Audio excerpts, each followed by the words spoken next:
talk about stopping the violence in the city, stopping this in the city, but we must also give individuals something to step up to. And so today we'll be having our part 2 session of the Level Up the Poverty Mindset. How are we all going to level up together? And today I have some real heavy hitters with me today. And our host is always the man who really stay on the job, the man who makes sure he takes us to even another spiritual level. I have my big brother here with me, Chip Mitchell. If we could bring Chip Mitchell in. Chip will be doing his thing today. And again, family, as I'm bringing in my big brother, please share this. Get people to listen in. Listen, we have no stigma with this group. This is a non-judgment zone. We don't care about your background, if you're in the street or you're on your way to get leveling up. We want to make sure that we can help any and everybody through our love of consistency. What's going on, big bro Chip? How you today? I'm doing great, Mel. And it's always good to see you. I'm always inspired. I can never match your energy. I try. And I'm a very enthusiastic person, but I can never match your energy. And Love you, bro. I know that's because you set out to serve. Well, I want to welcome everyone to our second live stream of Level Up and Huddle Up. I grew up playing football, and it was in the huddle where you came up with your plan. You came up with your scheme. It was there where you were going to figure out how you were going to win. And I got to tell you, Mel, this leveling up, huddling up, and dealing with the poverty mindset is a way to come up with a scheme so that we can win. And the goal here is that we take our collective efforts, that we take our collective experience, our perspectives, what we've seen, the challenges we've overcome, the things that we didn't do so well, and we share them in an open forum so that, one, we can learn from it individually, but also we get a chance to give back to the community, because we need to give access to folks about things that have helped us change our lives. None of us are Superman. None of us are the whole gamut. That's it. We are, and I am, and I know you are. I'm a collective effort. There have been a host of folks that have been in my life, that have helped, that have encouraged, that have challenged, that have changed my life, enabled me to do some things. And this table that we have here with the gentlemen that are on here are some great fighters. These men, I tell you, I'm honored to be on this discussion with them. They have been through a whole lot more than I have, and they are overcoming, and they're setting a vision. But not only are they overcoming for themselves, but they have an ambition to give back to our communities, so that next generation of men, that next generation of women that are coming up, they have an opportunity. And so I'm honored to be here. And today, our format is pretty simple. We got a host of guys that are always on here each week, and then we bring in a guest speaker. And today's guest speaker, I want to introduce, his name is Seth Thompson. I've known Seth for about 5 years now. Seth is a senior vice president of a financial institution, and Seth is he's an incredible man, a man of great integrity, a man that has overcome some great things. And just to let you know, Seth is like, when I talked to him about this opportunity to come here, he said, I would love to do it. And Seth and his family has gone through a lot. In 2020, Seth lost 10 family members to the COVID virus in 2020. And yet, he and his family are still fighting on. They're still forging on. But even in the midst of such great loss, Seth is bent on reaching back and giving of what he has to each other and to the community. And Seth, I got to tell you, man, I'm honored to know you. I respect you tremendously. And I so appreciate you taking the time to be with us today. Yeah. That's awesome. Happy to be here. I feel like I need a Red Bull to match Mel's energy, but I'll try my best. I'm drained right now, too. I'm drained. Seth, my condolences, brother. I know I lost my mom as well. You know that. We here with each other, brother. It's such a pleasure to have you, man. Thank you, Mel. Well, Seth, thank you. Well, why don't we kick it off? And Seth, maybe what I'd love for you to do is, for our listeners and those here at the table here on Level Up, if you could just tell us your story. Where you're from? How'd you grow up? And how? Let's do this. Okay. I jump in and out. I'm sorry, Seth. You get used to me. I jump in and out a lot of this, right? If we can, let's bring everybody in. So I see everybody and have Seth do his thing. Okay. Cool. Cordell, Darryl Schuler in the house. Put it down. My main man, Chris Kennedy. Senator Street, the one and only, always. That's why his last name's Street. He's the senator of the streets, baby. Yeah, I'm only allowed to say that. I also have my man Oskino, and I have him called. I adopted him from Daryl Schuler, my nephew now. John, we had a great time yesterday. So we can go back a little, and then people may jump in and out. To the audience that's listening in, you'll see some people popping up, just like Rob. You see my other new nephew as well. So go ahead, Chip. You jump in, and then we do our thing, bro. Awesome. Well, it's great. Hey, guys, it's great to have everyone. So appreciate you being on. At this time, I just want to introduce Seth Thompson. And Seth, maybe you could tell us a bit of your story. Where you from? How'd you grow up? And what has brought you to now serving as senior vice president in a financial institution, man? What are some of the things that you've learned along that journey? So I appreciate that, Chip, and thanks for having me again. I am a product of New York City. I was born in the Bronx, raised in Queens. To my parents, I was the only child. I grew up in an okay neighborhood. I really appreciated great friendships that helped me get through the tough times, through the hustling and all of those things that I tend to talk about a lot. But what I found early on is that I always wanted to find a way to give back, but I never thought it would be in financial services where I am now. Around 16, I started working in the record industry. I worked at Loud, RCA Records. I worked on projects like Mobb Deep, Wu-Tang Clan. I did bring my plaque. I helped sell 1 million albums for Wu-Tang Clan and folks like that. And Seth, you had to throw that in on us, baby. You had to just throw that Wu-Tang. That's what's up. Go ahead, man. Well, I heard that some other people had show and tell, so I had to bring it off the wall for this. all my show and tell is fake. I like that. But you know what? I had the privilege of being a benefactor of a program that was called Yes to Jobs. It was a program that went into what we call the inner city to find young Black boys and girls to have them experience kind of corporate life in the entertainment realm.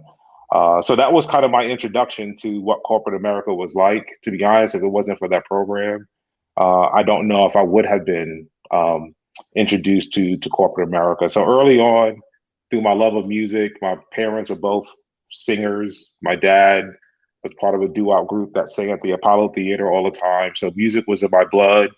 It surfaced in my love of music, but more on the business side. I did some music production, but honestly, I really wasn't good. So it's hard. Seth, it's hard to admit whether or not we're good or not, right? That's a good one. So, here's the thing. I wasn't good at music production, but I had a good ear. So I did, kind of take my music background. I started a DJ company. When I turned 18, I came to Philadelphia. I went to Temple University, started a DJ company here, managed some of the DJs that we know on the radio today, from Touch Tone to J Ski and all of these guys.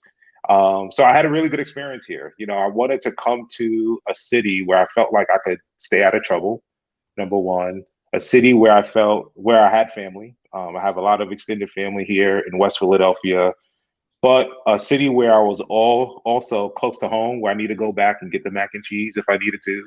But I was far enough where my parents couldn't just show up on campus and check up on me. So, that's it. So look, I've had a great experience. I think a lot of the programmatic things I was part of is what really kind of kept me on the straight and narrow. Once I came to Philly and went to Temple University, I still work for the record company. I was doing college promotion shows for a lot of the artists at the labels, did a lot of parties. I used to rent out what used to be the Blue Horizon. There was a building next to it called the Orchid Room.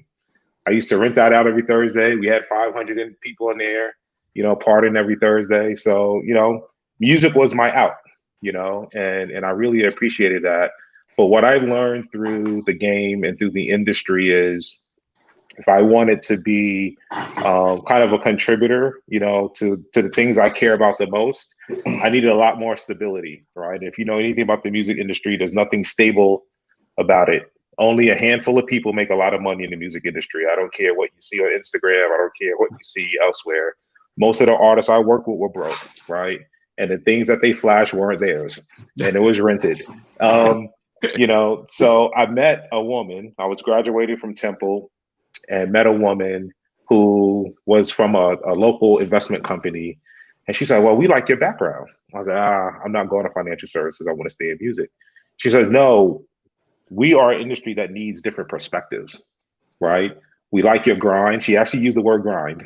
Come on. She didn't look like someone who used the word grind. Maybe she was trying to connect with me, but she says, I like your grind, and what I appreciate about that is I try to find very good ways to like leverage the hustle, right? In creating the pathway that I want to set for myself and my family. So, after that conversation, I spent now 23 years in the financial services industry. I worked at a lot of large firms. For 12 of my years, I worked in New York. So, up until now, I've been traveling back and forth, working in and out of New York. Now, when you say New York, let's not be humble. We're talking about Wall Street. Yeah, it was Wall Street. Yeah. You never told me all these years I knew you, bro. I didn't know you was getting no money like that, baby. I was all Amtrak, man. I have 50,000 miles right now, Amtrak, unused. Okay. So Wall Street in the house. I like that. Yeah. So, Wall Street has been different because there aren't a lot of folks that look like us on Wall Street. And there aren't a lot of folks that have our backgrounds on Wall Street, right? I think everything that we've gone through life kind of makes you tougher and it makes you more competitive. I think a lot of people just don't know how to use that hustle and that competitive nature to really create a successful track.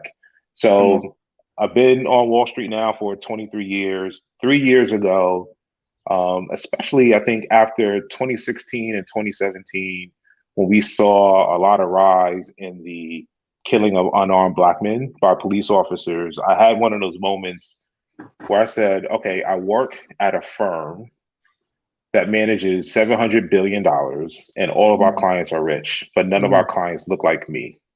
Right? So, but I also recognize that the contributors to wealth and jobs and creating money and opportunities look more like people that's on the screen right now. So at my firm, I created a separate division where I now run a team of Black FAs, and we manage money for families, people, athletes, entertainers, business owners, and things like that. And the reason why that's important is regardless of how much money you have, the industry still may not accept you, right? And what that means is you still could lose out on the resources that everybody else has. So for me, it's okay, so how do I intentionally kind of bring the resources of myself, my team, my firm to help manage money and invest for people of color specifically, but also encourage them to give back through their investing. So I also sponsor what's called responsible investing in things that create social impact. And Chip talked about 2020 and the start of the pandemic. And I'm sure you've all heard this before, but the pre-existing conditions to poverty is healthcare, education, economic, and community development. Well, if you have a lot of resources, if you are a family that has a lot of wealth, why don't you contribute to that, right? What type of legacy are you building for your community and your family and the causes that you find most important to you? So that's where I've dedicated all of my time with this new division I've created, where I'm inspiring and empowering people to use their resources to give back. And I always value the opportunity to speak to the community. I've built a number of financial literacy programs, working with organizations just to be a resource. I have a recruiting program from historically Black colleges and universities. So the words for me that come to mind is hustle, intentionality, and bravery, right? I don't know where everyone is right now when it comes to your career aspirations. Seth, but it can you takes say bravery. that again? Can you say those words again? Say that again. Hustle, intentionality, and bravery. Hey, Seth, and I think, yes. I want to look. This is Sharif. I have a background in financial services background. I'm finance undergrad. Then as a lawyer, did a lot of corporate work. Yep. And now I chair banking and insurance committee regulating financial services, the financial services industry at the state level. But when I talk to young guys, a lot of brothers that are out here, what they really want to hear is, one, what are the competitive edges that you had as a brother coming up through the community in your industry? And two, how can they be down? What kind of education do they need to go to get? What kind of degree should they get in school? How could they break into your field? Because a reason a lot of people chase basketball or football or entertainment is because they think they know how to break into that. They think they understand it. A lot of them really not chasing. The dream is the money. The dream isn't necessarily hoops. The dream isn't necessarily rapping. The dream is the money. That's the only path they see. You got access to a whole other path. Why don't you break down a little bit of what some of the fundamentals of what a person needs to do to want to get in your field? So I'll start at the real quick because a word came to mind when you were just talking, and that's sustainability. Some of my clients are Hall of Famers in football and basketball, but what you have to recognize are a lot of the glam jobs, right? Entertainment, athletes. It's only 0.5% of those people have what you see on TV, right? You always hear about max contracts. Do you know how many people play sports a year? Do you know how many people graduate as collegiate and high school athletes? Right. Only a fraction of a percent of those people ever play pro. You have a greater chance of getting struck by lightning than you do to be a max contract basketball player, right? And so those are some of the things that I learned, especially in the entertainment industry, right? And what I found out because I had some good people in my corner who were kind of guiding me through the process at Temple is if you want to get in the industry, you have to know economics a little bit. But I didn't study finance. My two majors were marketing and human resources. And the reason why those are my majors is because I knew at some point I want to lead people, right? And leadership has more to do with being an influencer than it is what you know. I'm much better at my job today because I'm a marketer, because I know how to talk to people. I know how to build relationships. I know how to create a story. I know how to story sell. So those are all of the things that I think have Seth, when you contributed say to that. I think this is some profound stuff. When you say that to the young guys that are coming up, or even folks our age, when you talk about knowing how to work those relationships, what are some of the key things that really helped you in building those kind of relationships that enabled you to accomplish what you had? Yeah. If you're talking to a 20-year-old guy who's trying to figure out, okay, it's now's my moment. I've got some things going on. How do I advance this? Let me say this too for you, Seth, and think about this as we talking, guys. Great job with that, Sharif, is that we're trying to save people's lives. I got young boys on the street. Daryl got young boys on the street right now. They very talented, but they just do not know how to level up. Some of them got $50,000, $100,000 cash, and they want to go the right direction, but they don't know how. Talk to us, Seth. Let's do it. Yeah. So you have to understand that you don't know what you don't know. And that's why you have to leverage some of the people and relationships that are in your network. And look, you won't know how helpful somebody is to you unless you ask. Right. So a big part of that is how vulnerable are you to say, hey, Chip, I want to do something. I just don't know how to do it. Now, Chip might not have the answer for me, but Chip may say, hey, I'm going to connect you to Senator Street. I'm going to connect you to Mel. So what we have to do as a community is be available. Be available. Okay. That's the first step to me. You have to be available. If everyone has the mindset that I'm willing to make sure that somebody else is successful, and that I have a resource or a capability that they may not have, give it, right? But you have to reciprocate. Everyone has something to give, and everyone has something to give someone. Okay. Like that is fact, right? But now, Seth, let me ask you this, because obviously when I left Philly and went to New England, nobody looked like me. Nobody talked like me, and even the black folks in Boston didn't look and talk like me. Yeah. And it was challenging. So when you go to Wall Street and some of these financial institutions, you're looking around and people don't look like you. There's a cultural divide. How do you bridge that gap and take advantage of those opportunities, but yet at the same time understand that there are some limits? How do we deal with that? How do we break out of that challenge? So the first thing I will say is personal.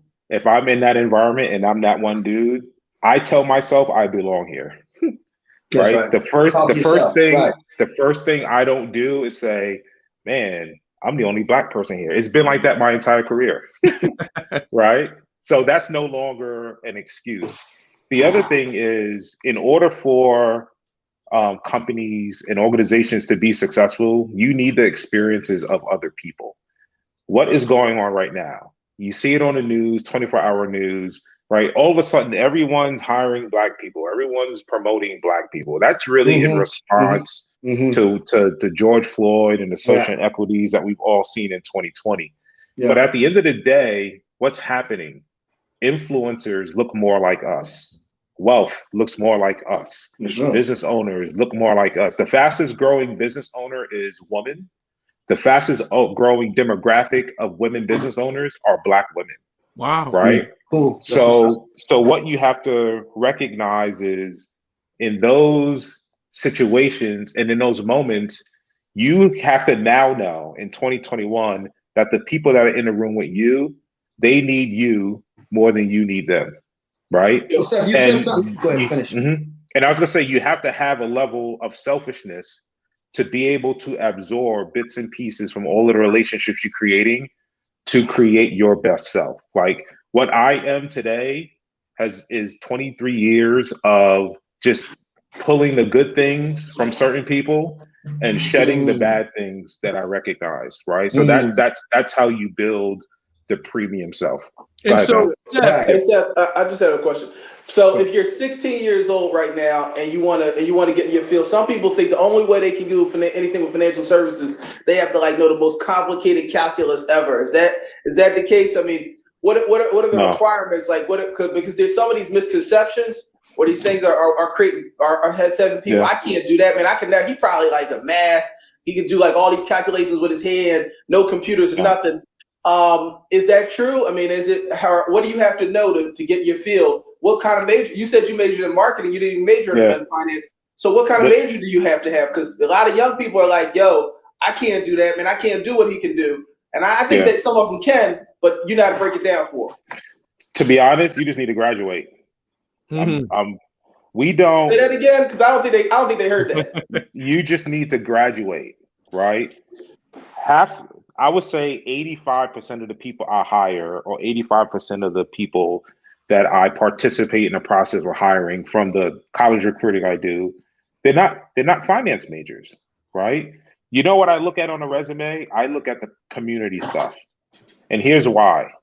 When you interview for a job at a college, there are already parameters, there are already criteria you have to meet. You have to graduate, you have to have this type of GPA, you have to do this. So in essence, everyone you interview is already meeting the baseline criteria. What makes a good professional? What makes a good finance person? It's the stuff at the bottom of your resume. It's the community things. It's the contributions. It's the activities. That's what sets people apart. There are no, unless you want to do economics, right? Yeah. I think economics and markets, that's probably the one area where you probably want to make sure you have some economics courses. So when you get into the workplace, but every job has extensive training. The other thing I'll say, Senator, you don't have to be a finance major. You don't have to be economics. You can still do what you do. I would tell you maybe some big banks might have that criteria, but to me, it's not the mainstream criteria anymore. That's right? Because up. we're looking for other stuff. In my job, in my world, and in the people I manage as a financial advisor, you have to find your own clients, right? So when you engage with someone who wants to be your client, the first thing you do is not give them all of this information about what the markets are doing today. You have to build a relationship first, right? If you are in the people business, which financial services is, you have to connect with people and build the rapport. The other thing I'll say is finance. One other question, because I think you touched on something that a lot of people going to miss that, and I don't want them to miss it. It's important. So, for instance, when I was in college, I was good enough to get in the meets with all the people that are going to becoming pro athletes. A lot of the runners I ran with, they became sponsored by Nike. Some of them got medals. But I wasn't really good enough. I mean, I set some collegiate records in my conference, but I wasn't good enough to actually be. I was one of those people that was great in high school, was good in college, but really wasn't pro athlete material, but was good enough that I met all the pro athletes in college. So a person like that relation, tell me, that sounds like I had a network of relationships you could leverage there, because some of our folks, they're in sports at a level where they meet the people that are going to be able to where they create a network, but they don't understand how to leverage that network. So if you are a young person like me that was in college at a high enough level where you playing sports, you're meeting pro guys, but you're not going to be one, how would that network be leveraged in your field? Well, specifically in my field, those are the people you have to call to get the business, right? And not only that, those people become influencers, right? There's a difference between knowing Mel, and Mel knows a lot of people, but if Mel can't influence the decision of those people, Mel is useless to me, right? If I always look at relationship building as I'm gonna deal with this relationship as if I know that at some point in time I'm gonna need to tap this person's network, right? Like that's how you have to approach it. So Seth, in a way, in our neighborhood, we may call that somehow. I just want to start bringing it down a little bit for the community. Is that so? Basically, when you're in that type of setting, you make sure you don't build bridges. You build on anybody and everything that's around you. That's it. You have to first be available to someone else, right? Like to me, that's the key to the networking and building the relationships. Because if someone feels that you're just coming at them to use them, that's going to break down at some point. So learn how to be selfless instead of selfish. That's what I'm hearing a little bit. Yeah. And you said something, Seth. You said something that was important. Would you say, Seth? I said there is a point you have to be selfish, but it's selfless first. Right. That's first, right? Yeah. You got to reach out. You got to give in order to receive, right? Now, you said something. I want everybody to jump in here, right? And we can introduce you. I can go around, say your name or whatever. And we want to go ahead and go through with Seth. But you said something that was very important to me. I had, a lunch yesterday with my nephew, John and Rob. They took me out to Capitol Grill, got me a steak. They hung out with me a little bit. And they was telling me a lot of things. So I want to really talk to the population that they're reaching out to, because it's been really hard to get them to pay attention. You said something that's really important. Money's not everything. Because where we come from, some people have money, but still are broke. That's right. A lot of people don't understand that, right? You can have a lot of money, but still be mentally broke and don't know how to level up. And you said that, like, just because you got money, they may not allow you into Wall Street. What is the swag? I'm gonna say swag, right? What are they, what type of individuals looking for? Yeah, a level of confidence and presence, right? So what presence is, how I would define it, is a look, your ability to communicate, and what people call gravitas, which is your swag, right? Okay. Like that. But those are like the main components. But a big part of that is the communication piece, right? It's not just what you say; it's how you say it. It's how good are you at engaging a room of 12, right? Capitol Grill used to be the business spot. Every business person takes their client to Capitol Grill, where you're sitting around a table of 8 people, right? How do you engage these 7 other people at the table? What people find odd is you have to practice, right? This is probably my 200th webinar since like March of last year.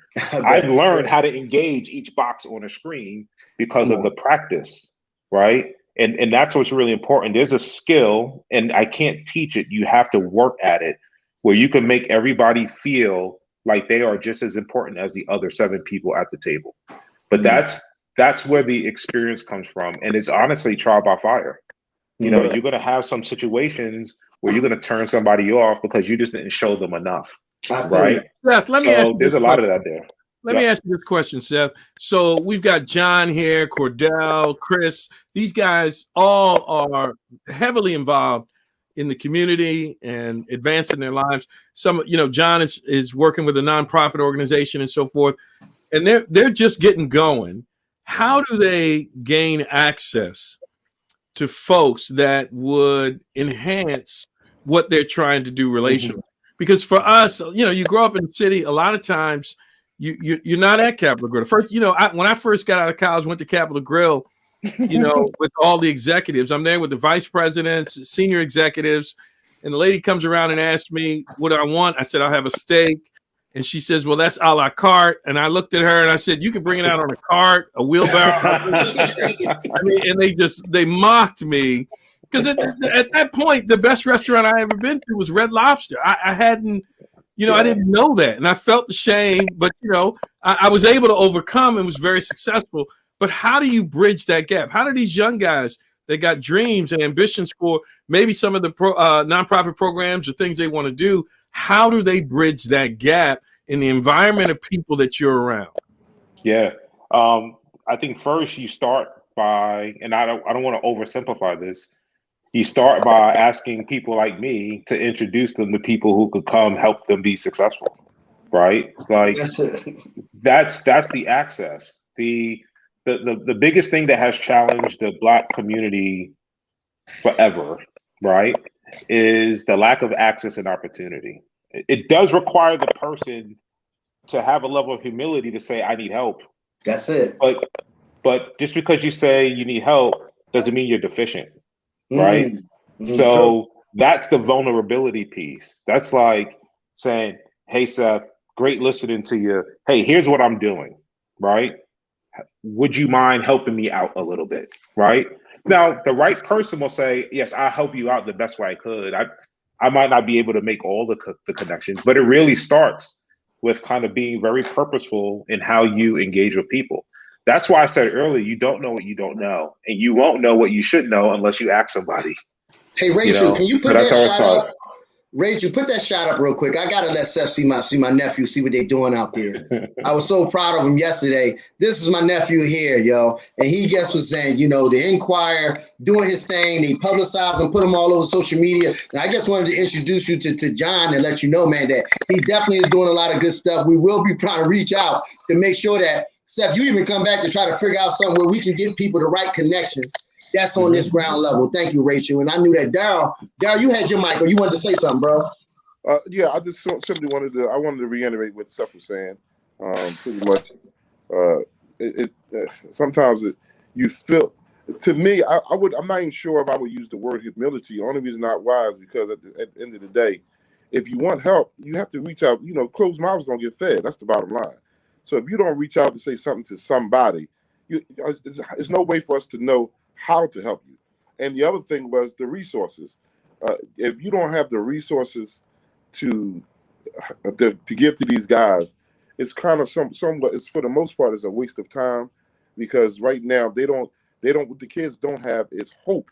That's the thing that they don't have hope. They don't believe in nobody. See, these stories that we're telling right now are great stories, and we know they are real, right? Steph? But the problem is they don't believe that it's real. And because they don't believe that it's real, it takes somebody like myself or Manuel or people really deeply rooted in the community, even John and my son right there. And of course, Senator Street does a tremendous job. Yeah, come on, Senator.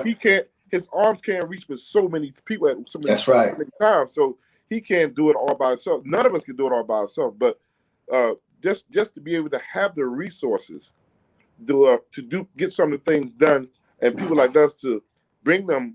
See, it's people like us that have to take the people out of, get them out of that fire, right, and get them back into reality and bring them to you. Come on, Daryl. They're gonna believe it. They're gonna believe that this stuff is real because other than that, it's just talk to them. You know what I'm saying? So, Cordell. Can I add one thing? Go ahead. Said? I say this a lot. Representation matters, right? And what I mean by that is, if you brought a blue-eyed, blonde-haired dude to my PAL basketball league to talk to me and the folks in the community, we don't see us in them, right? And I think one of the things that resonated with me when Daryl was talking is, whoever's watching this, right? We have to make ourselves available. Come on. Right? Because some of us are, regardless of how we define success, some of us are the only representation of what success could look like for the people we are engaging in our communities, right? For John, if you're starting a nonprofit, right? If you have a nonprofit, call every stinking foundation in and around the Delaware Valley. Here's why. Foundations give money to causes. The greatest cause right now is social and economic inequity, right? The companies are looking for programs and people who have the ties and the connections to the communities that they would never engage, right? The head of the foundation at Comcast is not walking in Philadelphia, in North Philly. I'm sorry, right? I'm just saying as an example. I don't even know who. It's true. It's true. That's a fact. You're not hurting our feelings, but it's the truth. But no, but right. that's Keep going. but that's what we have to do. It's fine. If John asks me a question to help, I'm going to say yes. But we all have to say yes, and we all have to recognize that there is something. If we just gave it 1 hour, we can all contribute a part of us or our network to help somebody out. Well, it's funny you say that. If I could jump back in there again, I just put up a post on my social media page, I think last week, and I was saying to people like, y'all better stop helping people that's financially more stable than others. Y'all better start reaching back and helping other people out, and not just your family members, because that's a given that most times, if you're going to help somebody, it's probably your family member you're gonna do it first with. That's probably a given in most cases. But I'm talking outside of your family. You got to start reaching back, and a simple and the way to help them, because you might be financially stable. That don't mean that you have to give them your money. Sometimes all they need is your time. Sometimes they need is a phone call. Sometimes they just need a connection to put them in the right position where they can get. Because like you said humility, but and it is part of humility. But at the end of the day, if you don't ask, nobody don't know. So if you take that on the chin, then if it's humility, you got to take that on the chin. And you got Cordell. I had a conversation with Cordell before we began, and his history when he would go into interviews because of his record really hindered him getting the jobs. Why don't you share that story and what you did to overcome that obstacle? Because I know a lot of brothers are out there going, "Well, yeah, that's great for you, Seth, but I've been locked up 9 times. I can't even get a job at Target. I can't even get started." Why don't you share what you did, Cordell, because it plays right into what Seth is talking about, is leveraging those relationships. Yeah. So, I was told earlier on that I had to leverage relationships. See, since the street might not remember this, right? My mom and my dad were very good friends with his father and his uncle. And Raymond Rosen Projects, they were the one that stormed took over city council. My mom built in John Street, used to sit in my home in the projects and have conversations about what their next moves and operations would be, right? I remember. You remember that, Sharif? So right on early on, I was taught how to leverage opportunities, right? And I was also taught, I'm gonna get to that, but I was also taught that access to individuals was worth more than money, right? Access and resources. And what Daryl is actually talking about, big shout out to Daryl Schul. I've been knowing him for a long time too, right? What that's actually talking about is actually mentorship. You're actually mentoring these young men and young women out there. In my case, we had mentors, right? But those mentors at that particular time was doing the same things that we inspired to do. So we went to do those things, right? Mm-hmm. And so we didn't have what Daryl talked about. We had that hope. Our only hope was to be able to get at the top of the food game in the game that we was in. Absolutely. That was our hope, to get at the top of the food game in the game that we was in. Absolutely. And then that was to our detriment. Yep. That was to our detriment. And what it led me to was going to the penitentiary, back and forth to the penitentiary for 25 years. Yeah. Getting out, trying to get a 9-to-5 job. Mm-hmm. Now, a job that I realized, number one, I didn't want to push a broom for the rest of my life. Mm-hmm. I didn't want to wash a toilet for the rest of my life. I'm not disparaging any of that, right? Right. They have to do what they have to do. Right. But I felt like I was smart and I was too smart for that. Right. So I went to a job interview when I came home in maybe 2007. And I went to the job interview and the gentleman said, "Hey, listen, based on how articulate you are and your resume, the things you've done," and my resume was forged. I'm gonna be honest with you. I'm just be honest with you. You're real. And I never really worked a legal day in my life until maybe 5 or 6 years ago, right? So I went in there and they said, hey, we will hire you at the drop of a dime had it not been for your jail record. Right. So what I had to do was think of a way that I would go into these interviews and I would never be told no again. Right. At that point, I decided that I would go to college and get a degree. Right? Now, that might not be for everybody, but I went and I didn't have a high school diploma at the time. So I went to college. I went to CCP. CCP had a program called Gateway. Gateway allowed you to get obtain a high school diploma while taking college credits. I took those college credits. I passed my high school diploma, took college credits, and then finally to receive my degree. And once I received my degree, I decided that even though I was getting letters from University of Penn, Drexel, they were going to give me a certain amount of money, but they still wanted me to be able to take out loans to attend their college. And I decided at the age of 40, but at the age of 42, that I wasn't going to go into any more debt. So I wanted to be fiscally responsible at that time. So I didn't want to go into any more debt.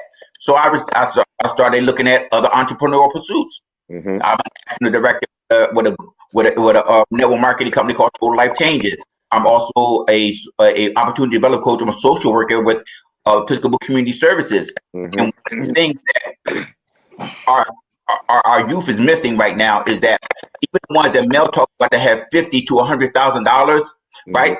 What they don't have is they don't have the knowledge to utilize those transferable skills. Everything that you're doing out there in the street, you can transfer them to the corporate world. Yeah.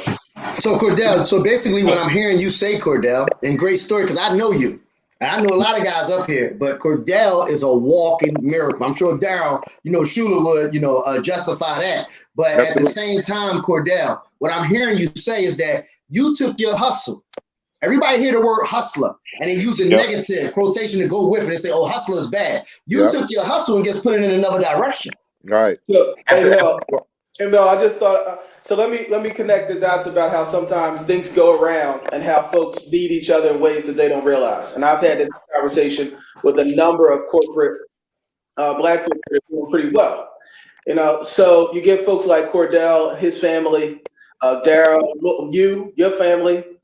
You all, through your efforts in the community, the only reason that the street family, me personally or my father, ever had any power was because of the work you all do in the community. You give us, we're your voice. So you put us in a position, and then I got, my dad, first generation, like always, activists. I'm coming around third generation. He says, Sharif, you're going to be in politics. You need to make sure you control the money, and we're going to get in this. So I already had an idea I might get in politics. So I got a corporate background. So I get into the Senate, and I run in the Banking and Insurance Committee. And what I can tell you is that just that for people who are, sometimes it feels like, Seth, there is access that can be created that I can create for people, and I do all the time. When I'll say, look, we need to. When a bank executive comes in and their C-suite is all white folks and there's nobody of color there, I'll say, something like that. I admire your commitment to diversity. Who you got? They almost fall out because they realize that the chair of the committee that's regulating whatever they want to do. And if they're sitting there to see me, it usually means it is 9 figures because they're not coming in. They're coming to see me. If a CEO is walking into a politician's office that's the chair of a committee, it's at least 8, 9 figures, right? And so they need something. And then I start talking about the importance of access, and I make them listen to stories about people in the community, what they need. And so then there usually are people I know in that field, and I'll say, hey, have you dealt with this person, you dealt with that person, or just mention name, that creates access. Right now, we're living in a unique time for Black folks in financial services. Do you know that people from the hood control in this state right now? I'm the Democratic chair of financial of banking and insurance, which is what runs at the state level. At the federal level, in Congress, Maxine Waters, sister from Auntie Maxie from South Central, is the federal congressional chair of financial services for the whole country. So there are more and more Black politicians who represent the hood that realize access to capital and investment is important to people in the community. And so we are forcing there to be a discussion about access at the federal level. When the last time I was dealing in the field, and I was talking about something, they said, Senator, with all due respect, some of the stuff you're talking about you might want to have done, that's federal, and you don't have that power as a state senator. And I said, okay, and I went down, we took a trip to Washington, I had my staff meet with Maxine Waters' staff, we came back, I said, it's interesting you should say that federal thing. Because I talked to the sister from, Auntie Maxie from Congress, the chairwoman of the Financial Services Committee at the federal level, who represents the hood in LA, in South Central, just like I represent the hood in North Philly. And it's interesting, she controls that for the whole country, just like I control it at the state level. So what was it you were saying about you didn't necessarily think that as a state official, and then they got nowhere to go? And so part of what happens is we create opportunities, and we have to realize it's a cycle, because when you empower people in the community, then folks like me are able to hang around and be there. And then that creates opportunity for Black folks in corporate arenas. And then we need those folks to reach back down. So there is a cycle, and it is a circle where everybody needs everybody, because it may be pure charity for a person who's sitting in corporate to come back like Seth is doing and talking to people in the neighborhood, because you might not know people that can help him invest. But for me, folks like Cordell are essential. They go away, I go away. That's real rap. And if I go away, then there's a lot less pressure on the banks and the institutions to have more diversity in their upper ranks. And that's more and there's more pressure, and there's less pressure on them to make sure that they're diverse and they're creating opportunities. So there is a cycle. And I just thought right now, with Maxine Waters controlling at the federal level, now at the state level, it just shows that people from the hood are making an impact. And Brother Cordell, when folks like you decided you was going to put people like me in place, we create a lot of opportunities for a lot of other folks. So we really do all need each other. And sometimes we don't realize the importance we do have. Well, let me say this, Senator, if I can say this, Senator, real quick, and we jump back in, right? Senator, we just thank you for being real. Because one of the oppositions I run up into in the hood and the neighborhood is that people say, look, man, we get out, we pave these streets and get people in the office, and they forget about us. We thank you for being here and not forgetting about us. I want people to really hear that, because we got to put people in office that's not going to forget about us. Forget about the people who paved the streets. And also, Senator, I'm going to keep it real with you. You were one of the guys that came to me while I was still in the hustle game. You came to me and said, Mel, you can do something different. I had to start passing out condoms on corners. I didn't do it. I didn't think it was cool. I had to catch the train to work. Everybody was laughing at me and so forth. You was the first guy. He kind of set me up, y'all. He took me to the Capitol because I was to talk a little bit, and I knew how to hustle from getting money on the corner. He took me to the Capitol. He said, Mel, here's the Speaker of the House. Go ask him for some money and tell him what your dad said. So I went up to the speaker. I'm like, yo, what's up? I didn't even know how to say, hey, Mr. Speaker of the House. But I knew how to talk about something when I'm in need. And I turned around in that moment, Sharif was gone. I'm like, yo, where's Sharif at? But he got me up there. And what happened is, by the end of that day, we walked away from the Capitol because that asked him mentoring me like a real leader should do, a real servant should do. And we got $250,000 that day. So I thank you for mentoring me. Hey, Mel, and I'm going to tell you something you might have forgot. So you did so good at the state. I was a lawyer at the time. I was representing one day at the time, pro bono. And Rev said, we need to do this. I said, well, he said, I want my son to do talking. So, okay, so we brought him in. He talked to the speaker. It was John Prezell, Speaker of the State of the House, a Republican speaker. He talked to him, got $250,000. The next day, he put Mel on the train, took him to Washington, D.C., and had him meet with Arlen Specter, who was then the Republican Senate chair of I think, Health and Human Services for the whole country. He had Pennsylvania. You talked to him and got another $250,000. Yeah, Mel kept going. His first day off the street, and he had no idea who he was meeting with till he walked in the room. But the point of this, though, is what Seth is saying, what Darryl was saying. We got to reach back. But also we're reaching back, and I want to hit on this with Darryl, right, and Chip and everybody, and I really want to hit it on for John and for Rob, right?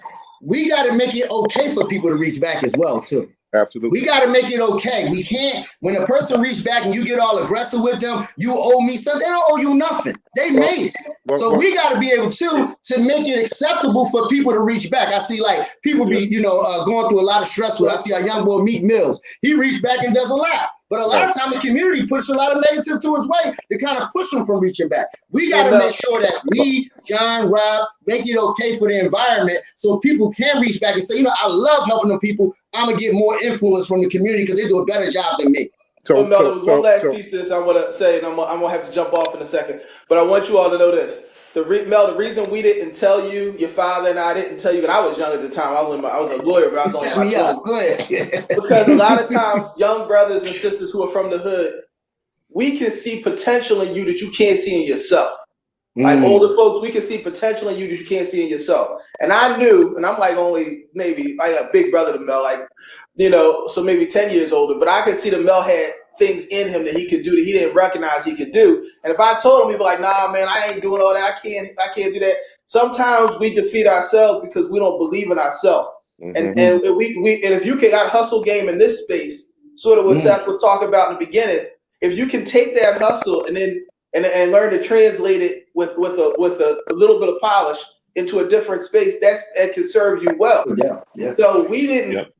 We put you in a suit. We didn't walk you up there, you know. No, you put me in a suit. You had to make me put a suit on. We put you in a suit. We knew you knew how to talk, and so and we told you this was your father's legacy on the line. So we knew you weren't going to act so crazy.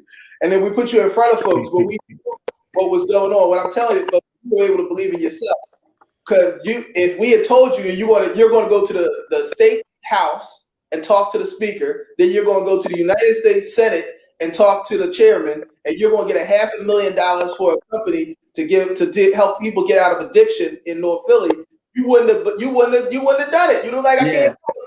Right. So we got potential in our community that we haven't seen. You see a brother like Seth, you see a brother like Chip, Daryl, Mel, Cordell, all these brothers, Rob, John, Kent, Chris, and Mel, all these brothers are people who are just like you from the neighborhood. They've had a different set of experience, leverage things, and they're able to do it. And I tell you, I'm from 18th and Diamond, and I'm just as hood as everybody else. I grew up literally hanging out in the project with Cordell. Well, public housing development. We're not supposed to say projects no more.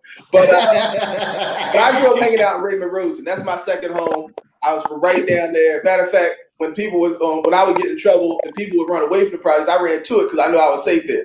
Right. So what I want you to understand is, I'm a kid that grew up hanging out in the projects just like everybody else. My dad was born with parents who had none of them went to high school, let alone college. We figured out a way to make what we needed to do because people in the community believed in us and we were able to believe in ourselves. Each and every one of you could do the same thing. So I just want to say this. Look, I'm sorry I got to jump off on this one. This is a great discussion. But Brother Seth, thank you for being here. You're going to inspire a lot of young people. They never seen a Wall Street bull that's actually from New York. Yeah. You're from a place that's real to people in Philly. Even if they're not from it, that's a real place. You know, the inner city New York is a real place. And you're doing your thing on Wall Street. That's going to inspire a lot of young brothers and young people out there. You can do it. That's my biggest point. You could be a senator. You could be a Wall Street executive. You could be a pastor. You could run a program. You could be a big baller like my man DS. You can do whatever you need to do. God bless. So thank you, Senator. Hey, Senator, give me 2 seconds. 30 seconds. Sure. I want to reiterate on what Cordell said. For the people that's listening, I need y'all to go back on what he said. He said he started off with he had to do like maintenance and sweeping trash and all. He said he knew he didn't want to do that because he was better than that. Now, when people set up these resources for you, he used that for a stepping stone. That's what he used that for. So what I'm saying to you is, he even said himself. He said it, not me. He said I knew I was better than that. And if you know that you are better than that, then that means you got to do what, Manuel? Level up. That's what it's about. You got to level yourself up because you know that you are better. So you use it for a stepping stone. Don't say that I'm too good, I'm not going to take this job. No, you use it for a stepping stone. Because if you know you better, that means you're going to do better. So I wanted to salute Cordell on that story that he told, because that was a very powerful story. People might have took that story for granted because he said maintenance and things like that, just clean up on the street, versus what Seth is talking about, on Wall Street. But his story is very profound, and it's more livable based on what's happening today in our world. Not saying Seth is doing the same thing.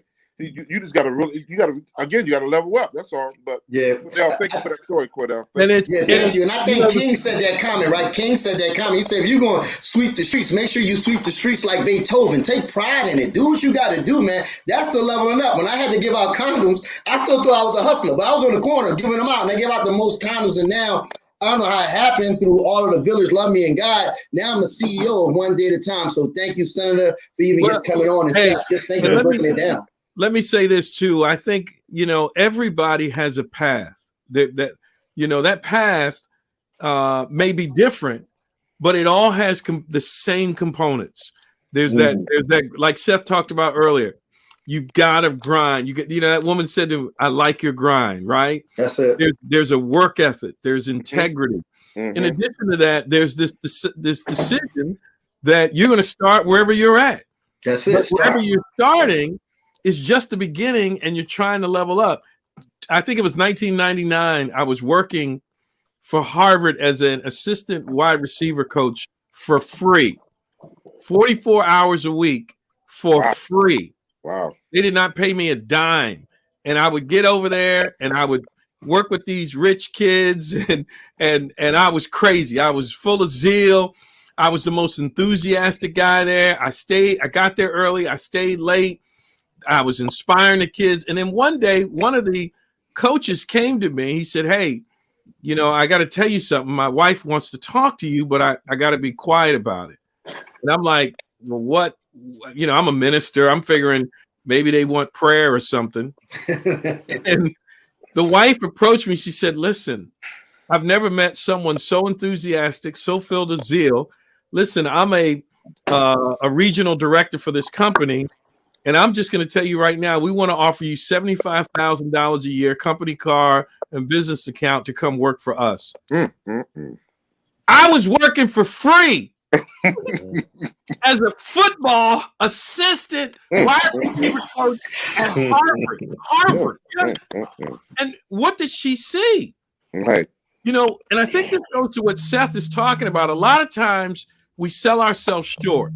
Absolutely. We watch TV. We see these movies, and there's this perception about, what you need to do. Now, do you need a degree? Yeah, in a lot of situations you do.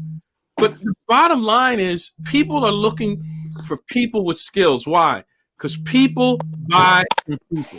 Whatever you're selling, whatever you're pushing, people buy from people. When I interviewed coming out of college, you know what they wanted to talk about more than anything? Daggone football. In my personal relationships with people and all the folks I knew. Yep.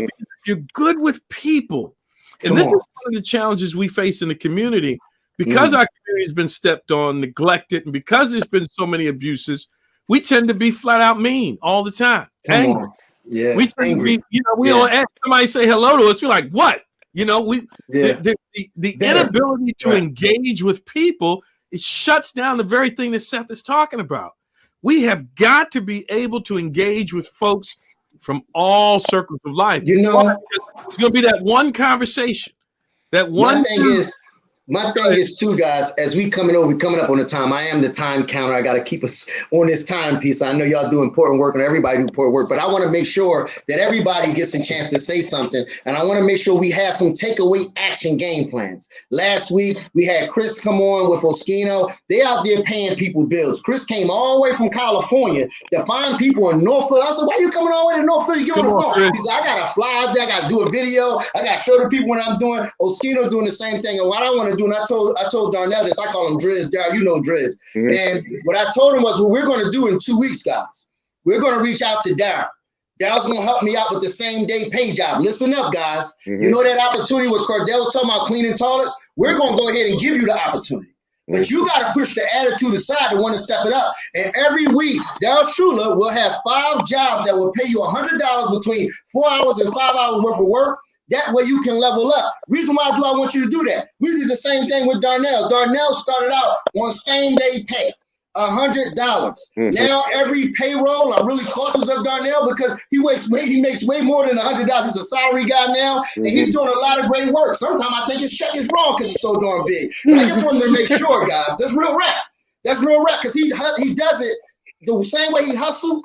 I can't believe it. He's texting me 4:30 in the morning. I said, yo, you need to go to sleep. He said, I didn't go to sleep when I was selling drugs. So now I'm happy. I'm excited to be aware because I'm doing something legit now. So I just want to make sure everybody get a chance to talk, but especially Chris, Darnell, John, and Rob. I want you to highlight on that one because John and Rob, we brought them in because we're that village. Dad, when I was raised up, everybody wasn't like John Street and Sharif Street or my dad. A lot of these guys, they wanted me to get out there and do all the work. And when I did the work and the TV cameras came and the lights went on, they pushed me to the side. These are two individuals we're not going to do that to. We're going to make sure they get all the light. And this is the village. So we can start with John, go to Rob, and go to Chris, back to Darnell, back to you, Chip. And that way, Seth. And then Seth, I'm going to hold you accountable, Seth. No, I'm beyond you, bro. So when I see you in church or whatever, I will be coming back together soon, hopefully then later, is that we need you to do a session with Cardell, the team here, Darryl. We need everybody to do outreach. So we at least can get 100 people on here that we could run some type of investment class for. Because these guys need something. They always want to play the blame game, talking about, well, help ain't going to come down here. I'm telling y'all to share this right now because all that complaining needs to stop because help is here. Let's go ahead with John, Rob, and go back to Chris and Ty. Hey Mel, can I jump in real quick? Because I have to jump for another meeting at 3:45. Can I just share like one thing? Listen, Seth, just tell Tom Brady his money's all right, you know? So the first thing I want to do is just commend Cordell for his perseverance. The senator's story about Mel and taking him to the state houses, that's where Mel got his bravery. Like, don't ever misunderstand, right, what built that part of your DNA. The one thing I like about Cordell mentioned in his story is intentionality, right? He made a decision and found the exact means he needed to get both the high school credits and the college credits to get to where he is today. So I want to just commend you for that, Cordell. That's love you, bro. Really inspirational. Yeah. The last thing I could say, if I could just make an ask, I said earlier that everyone needs to give a portion of themselves. It could be brain, it could be intellectual property, it could be financial. Cordell mentioned the word mentor. So I want everybody to do one of the following: either be a coach, a mentor, or a sponsor, right? A coach is somebody who teaches you the technical things you need to get something done. A mentor is someone who's like a role model. If you can be a sponsor, that's the most important role you can play, because a sponsor is someone who advocates for someone when that person is not there. So whatever rooms we're all in, whatever table I get to sit at, Mel, whatever meetings you're in, if those who have the ability to be sponsors, to be advocates of people when they don't even know that you're advocating for them, right? That's how you level up, right? That's where it all comes down. So pick a role. You can be a coach, a mentor, or a sponsor. But if everyone takes one of those, I don't even know how many people is watching, but just imagine how far we can go just from having this conversation today if everybody just takes one of those jobs. So that's what I wanted to say. Thank you, Seth. Seth, we're going to be reaching out to you to come back to make sure you get to be able to talk to the whole neighborhood so we all can level up, man. I am so grateful that you came up here today. Thank you, big bro. Can I say one thing, Seth, before you get off?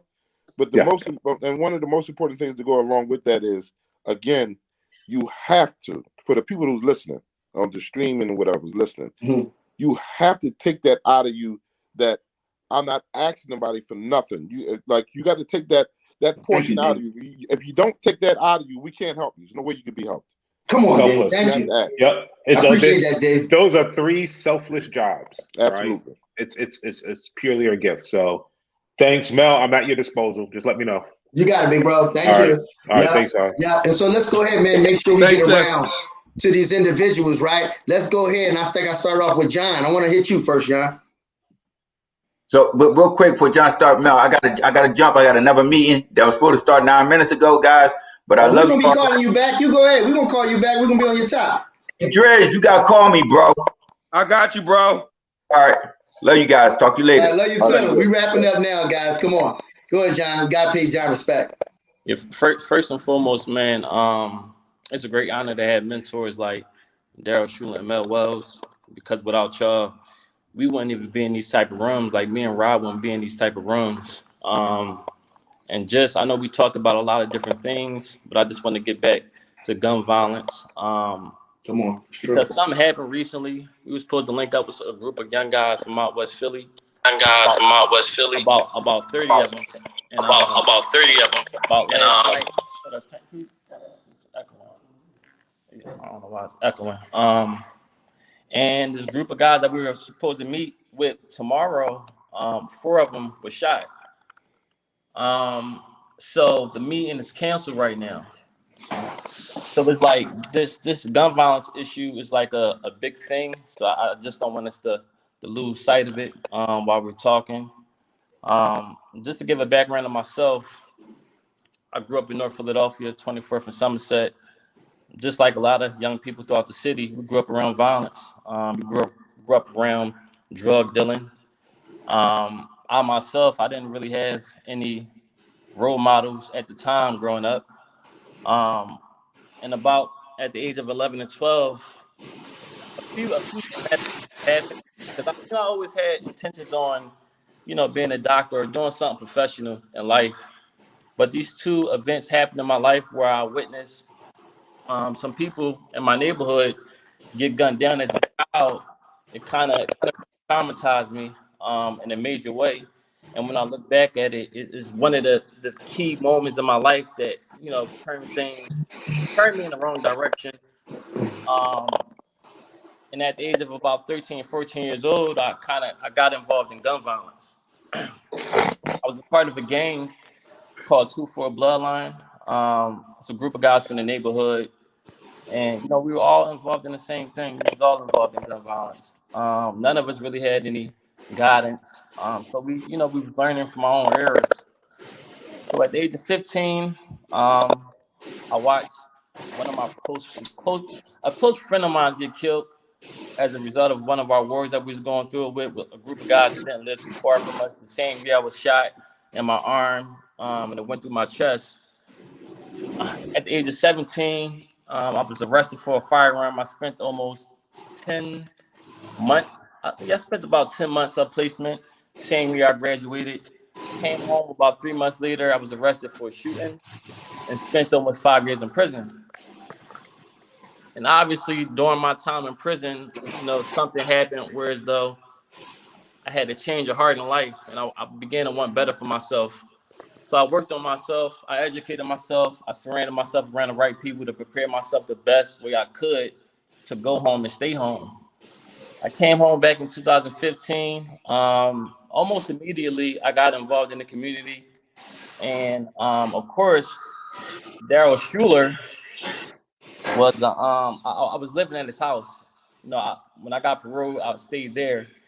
And I kind of, I told him what was going on. Can you turn it down some?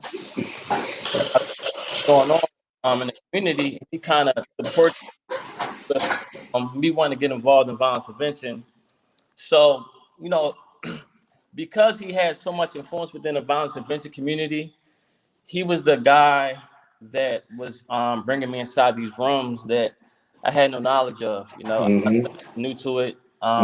He went out his way to just open the doors for me to kind of learn the violence prevention community. So 2016, I founded a nonprofit organization called Endangered Kind.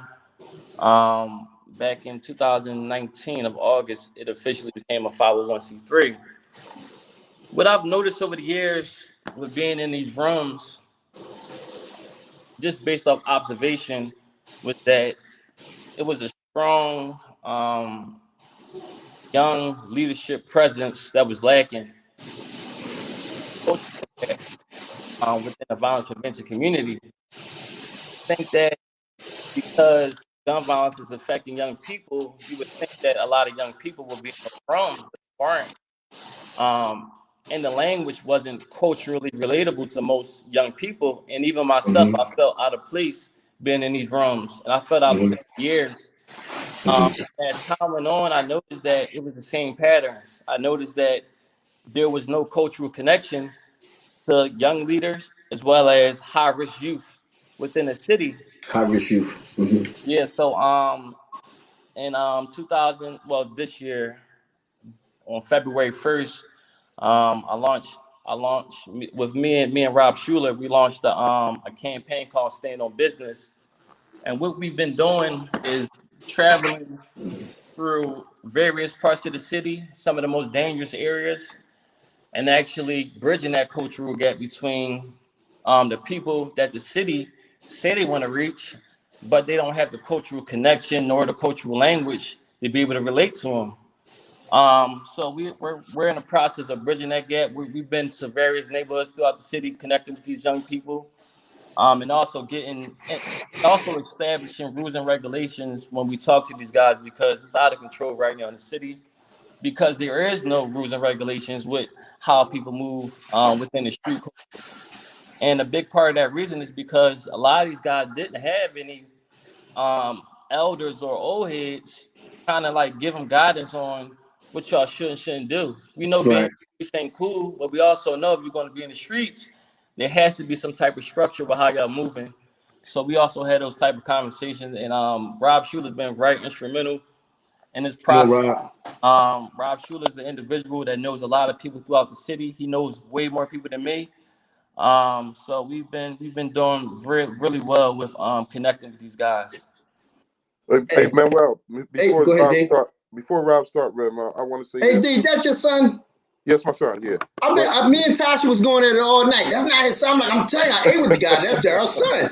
Especially when he said he did the parties and everything. Go ahead, D. Right. But let me say this before Rob get on. And John, he's been a little bit more humble on what he's saying. When they saying that he goes to certain parts of certain city where some of the stuff is very dangerous, or for lack of better words, real dangerous.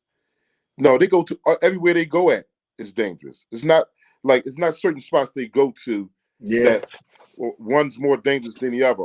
Everybody they go to talk to are the people, or some of the people, who's reaping some of the habit or most of the habit in our city.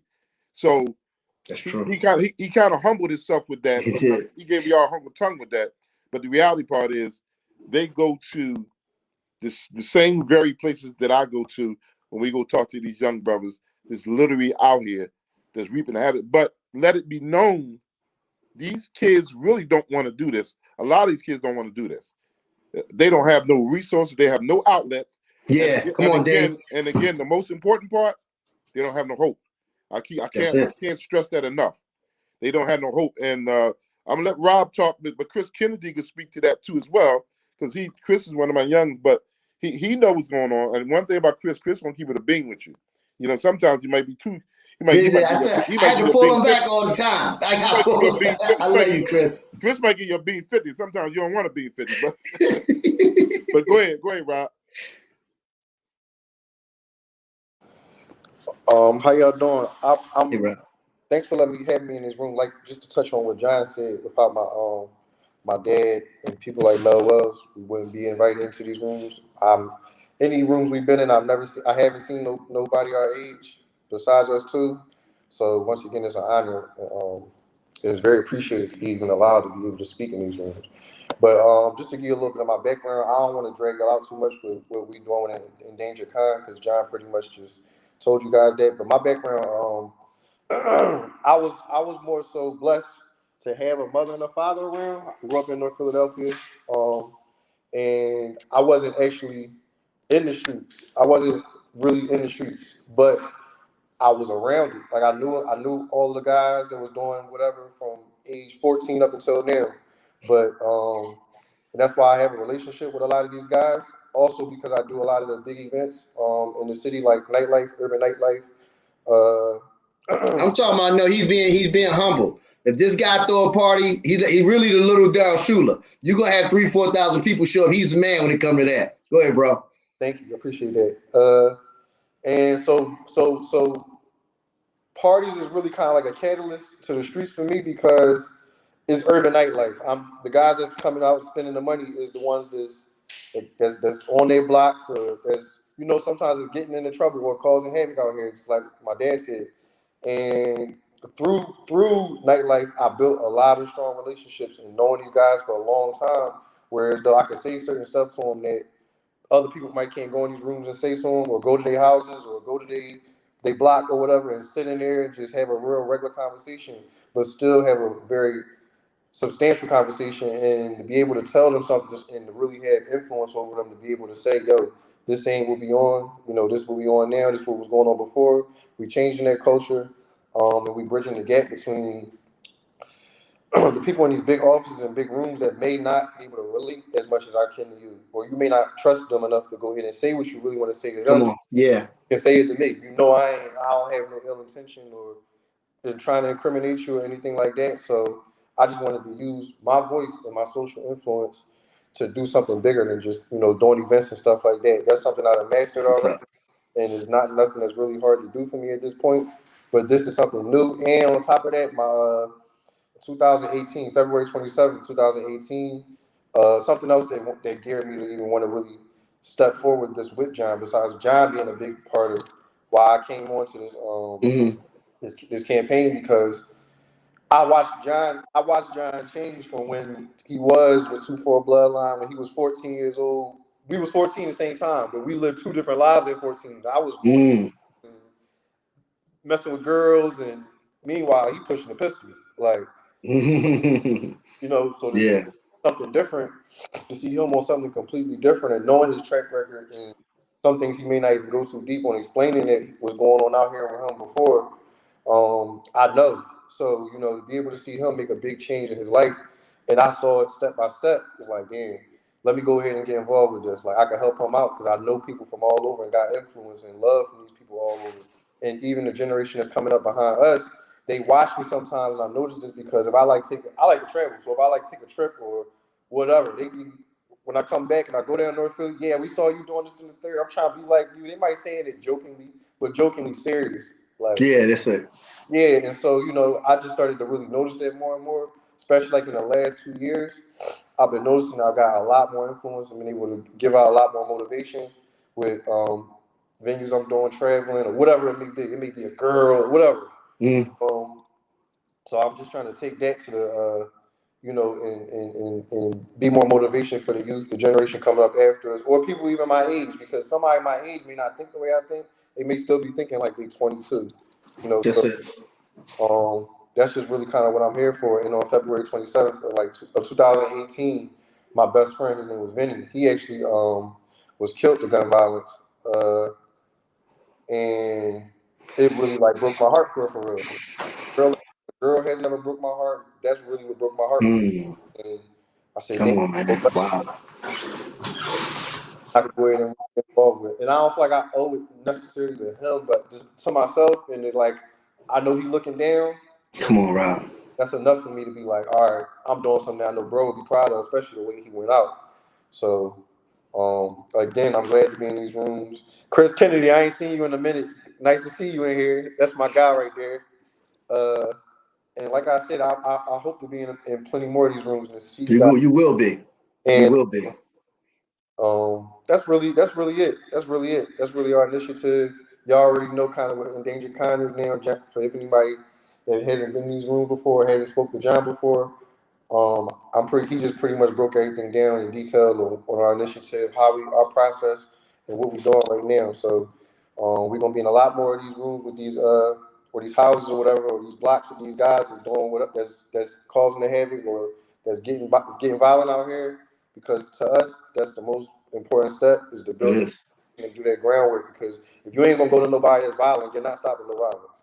You got to stop the people that's getting violent. And I'm blessed enough to have that influence and to be able to have that voice to speak to these guys. So that's what I'm doing. That's what's up.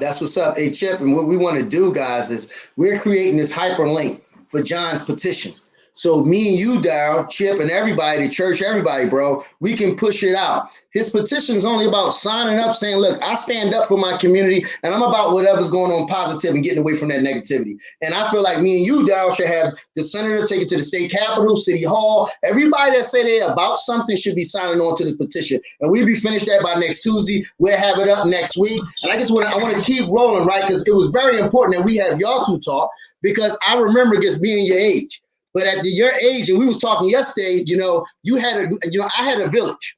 the village that you didn't have, a village that a lot of young individuals don't have. And so what we want to do is create that village for them. So if you see people out there, y'all, please share what's going on. That runs me right into my main man, Chris. What's the deal? And I'm going to come back to you, Driz. So Driz can in it out. I know Driz always got something strong to say. Chris, don't be tripping. I love you, bro. Let's do it. Hey, good day, man. Good day, brothers. Good day, my brothers. I want to tell y'all right now, Daryl Schuler is the worst. You hear me, John? That is the worst mentor you can have from 10:30 to 12 a.m. You hear me? Don't never forget that I told you that. You hear me? You with Daryl Schuler at 12:30 a.m. and anything that's burning fish or chicken, you start moving up out of there, all right? Hey, man, I really don't have too much to say. I want to say it's interesting.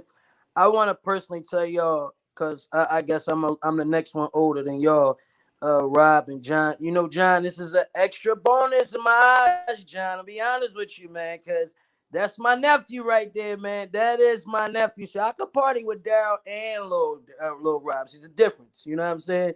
That is really a nephew, and I promise you, God, my witness.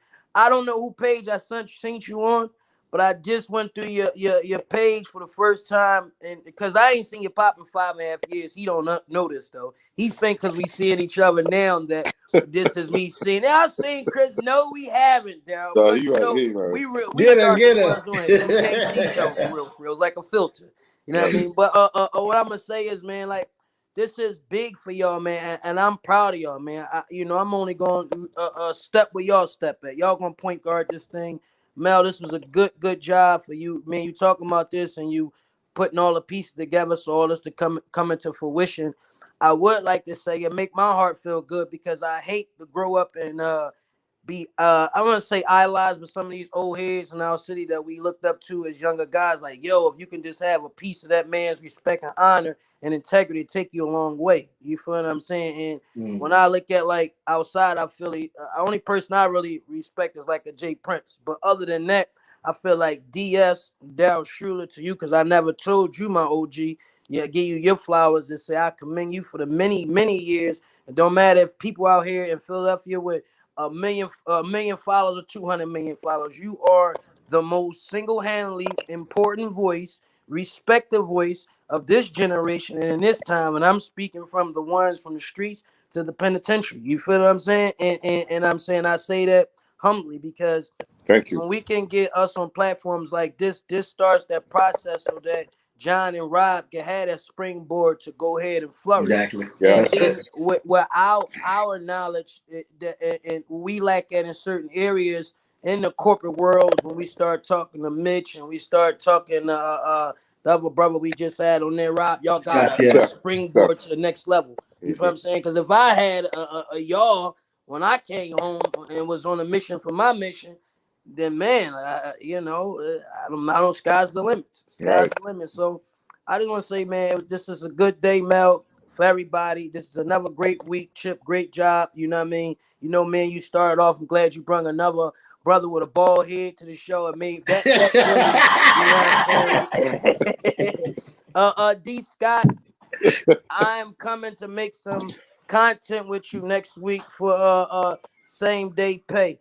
I want to have these brothers with the same energy and the same motivation that they work for 17 cents, 18 cents, 19 cents, when they was happy to get that 30-cent raise in those penitentiaries. If you have any problem with coming to do something, see some of these, what we can't allow us to do, our brothers and sisters, we can't allow people to be complacent and struggle. Yeah, I know Mel Wells will help me if I really need him. Mel, I need some food. Can you give me some access to get some bills? But I don't want to make our people contempt on that's what it is. That's not what it is. You feel what I'm saying? So once again, I never went for us, man. Love you guys all, man. Appreciate you. Thanks for flying in, Chris, to hang with us for a whole month. He's hanging in for a whole month. You hear me? I would love for you and Rob to kind of get like a little bio piece together that we could promote, get us a face to it, man. Because I was telling Mel, would it be interesting is the day when we can take this particular meeting right inside a real hall and set the microphone up and have some people come in on both sides, even the media, man, and just start, yes, John, let me say this lastly. yes, there's a big gun violence problem in the city. It's always been that way through generations. Things have changed from your father generations to me and Mel to yours. But this is what I want to say. I believe we need to start advocating for positivity, like the same way it's not rare that we seeing somebody saying my cousin graduated from law school this week, or Right. auntie. Come on, bro. Business. I just think we need to take the same energy even more to start glorifying some of these stories of hope and some of these stories of positivity. And I get it. We can't let the media overshadow us with so much bad. We can't be predicated on so much bad time, because for so much bad, there's so much good too. So I want to make sure we highlight that, man. And we need as a whole, DS, to have that balance, man. Don't just call DS when it's like, come Martin Luther King, this beef for me, OG. Because he done settled a lot of beefs. We need to be him to be called on times of something special. You feel That's right. Something positive. So that's all I gotta say, man. Yeah, thank you so much for that, Chris. I appreciate you just dropping that. We need to celebrate graduations more than we celebrate funerals. Which people should be walking around with graduation shirts more than they actually walking around with funeral shirts. We got to learn that, y'all. We got to level up. What's going on, Driz? Talk to me, baby. I got to end out with you, man. One and only Driz, who actually, he was in the streets. We both was in the streets together. He was the first guy, can't tell you what we guess was into. He was the first guy to say, look, bro, I'm going to tell you the truth. You see all these corners, it's all going to be the same. He said, get up out of here while you can. And when I got up out of here, I left for those 4 years. I came back. It was a whole nother different direction. But go ahead, Driz, do your thing, baby. All right, well, what's up, guys? What up? Hey, Chris, I'm gonna jump in on what you were saying, bro, because that's kind of where I'm at right now. So, what I need these guys to do is I need them to come out, and I need them to give us some help and to tell their stories, because what's going on now is you'll have the news, you'll have the parole, you have all the communities say something when these guys violate parole, but they don't say nothing when these guys is out 2 or 3 years and they build their credit and they get their business. We don't hear nothing about them stories. So for me, I need these guys to help me, because I'm gonna tell y'all about the same day pay and reversing the ripple effect, how it worked for me. Now, a year ago, me and Mel, we jumped back into the same day pay. But I wanted to start with the guys on the corner that carry the guns and the drugs. Even though a lot of people need help in Philly, but I think that's what's destroying our neighborhood. So I wanted to really concentrate on that. Now, I planted a seed last year. I went and grabbed the most, I'm going to say, respected guy off the corner that everybody look up to. I got him. I gave him a job for $100 a day for 4 hours. He was pumped. He was ready to change his life over, because what he know now is these guys is faking it out here. They're not making no money. Everybody faking it. Everybody got the bag. You ain't got the bag, bro. Because what you call the bag, I spent on the weekend partying. Come on. So you don't got the bag. So now I got 4 guys. One guy started a ripple effect that made another guy want to come in. He started a ripple effect that made another guy want to follow. And I got my last guy, which is 17 years old. He came home from juvenile jail. He just turned 18 years old. Now, these 3 other guys encouraged him to sell drugs and carry guns. He heard about the same day pay and the things that these guys was doing from juvenile jail. He came out and found me and told me he wanted to change his life around, because he heard what they was doing.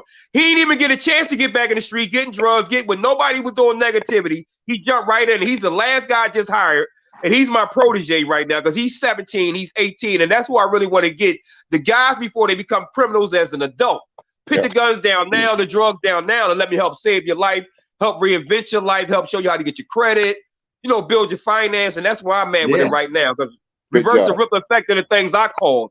And everybody got to know you did something in the street to cause somebody to want to follow you. Even though I had a lot of conversations with guys in jail when I was going to leave out, and they feel as though because they didn't give a guy a gun or give him drugs that they didn't turn him out. But what you don't understand is when you have a juvenile or a guy in the neighborhood whose parents are on drugs and they barely eating and they don't dress and they bummy, and they see you out there doing negative things, even though you didn't encourage them, and they see you being successful to them because you're not going to jail and you look good, and make them want to do that. So just because you didn't give them a gun and you didn't give them the drugs, you encouraged them. So you need to come back out and help reverse the ripple effect, and don't go hide when you get your life together, because these dudes, they get their life together, they get married, they move out the neighborhood, they never come back and show these kids that they turned out how their life turned out. That's it. See, my journey is this. I showed them when I came out of jail. I showed them that I sacrificed and didn't pick no drugs or guns up. I got a job. Now they see where I'm at now. House, car, money, credit. So they say, hold up. Not the Driz that used to carry the gun and used to shoot at people and rob everybody and sell all the coke. Right. No, not that Driz. He not the one that's doing what he doing now. Right. So now I got these guys saying, you know what?